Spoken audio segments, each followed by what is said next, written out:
ମାନେ ସତ କଥା କହିଲେ ସମୟଟା କେତେ ଜଲ୍ଦି ବଦଳିଗଲା, ମାନେ କେତେ ଜଲ୍ଦି ଟାଇମ୍ ଚେଞ୍ଜ ହେଇଗଲା। ମାନେ କିଛି ବର୍ଷ ପୂର୍ବରୁ 10-12 ବର୍ଷ ପୂର୍ବରୁ ଯେଉଁଠି ଆମେ କିପ୍ୟାଡ଼ ମୋବାଇଲ ୟୁଜ୍ କରୁଥିଲୁ, ଏବେ ଦେଖନ୍ତୁ ଆମେ ଆଣ୍ଡ୍ରଏଡ଼ ଛାଡ଼ିକି ଆଇଫୋନ୍କୁ ବି ଚଢ଼ିଲୁଣି। ମାନେ ଏବେ ଆଇଫୋନ୍ ୟୁଜର୍ ବହୁତ। ସେତେବେଳେ ଆମେ ଯଦି ଫୁଟପାଥରୁ କୌଣସି ଡ୍ରେସ୍ କିଣୁଥିଲୁ କି ଫୁଟପାଥରୁ ଚପଲ କିଣୁଥିଲୁ, ଏବେ ଆଉ ସେ ଦୋକାନୀମାନଙ୍କୁ ପଚାରୁନୁ। ଯଦିଓ ସେଇ ଦୋକାନୀମାନେ ସେଇ ଜାଗାରେ ବସିଛନ୍ତି, ଆମର କିନ୍ତୁ ସେ ଦୋକାନୀକି ଦେଖିଲେ ଆମେ ଆଡ଼େଇକି ସାଇଡ଼୍ ହେଇ ପଳାଉଛୁ, କାଳେ ନଜର ମିଶିଗଲେ ଖରାପ ଲାଗିବ। ଯେହେତୁ ଆମେ ଆଉ ସେ ଦୋକାନକୁ ଯାଉନୁ, କାରଣ ଆମେ ଏବେ ବଡ଼ ବଡ଼ ସପିଂ ମଲ୍କୁ ଗଲୁଣି କିଣିବା ପାଇଁ।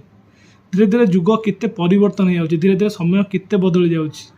ହୁଏତ ଆଗକୁ କ'ଣ ହେବ ଆଉ 50 ବର୍ଷ ପରେ ଜଣା ନାହିଁ, କିନ୍ତୁ ଆପଣମାନଙ୍କୁ କ'ଣ ଲାଗୁଛି ମାନେ ଯୁଗ ହିସାବରେ ଏମିତି ବଦଳିବା ଦରକାର?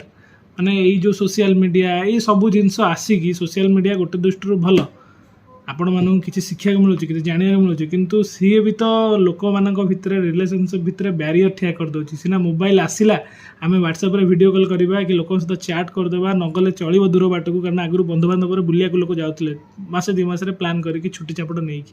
ଏବେ ସେ ଜିନିଷ ବି କଟିଗଲା। ନା ମୋବାଇଲରେ ଲୋକ କଣ୍ଟାକ୍ଟ କରୁଛନ୍ତି, ନା ପର୍ସନାଲି ଭିଜିଟ୍ ବି କରୁଛନ୍ତି, ନା ବୁଲାବୁଲି ଯାଉଛନ୍ତି।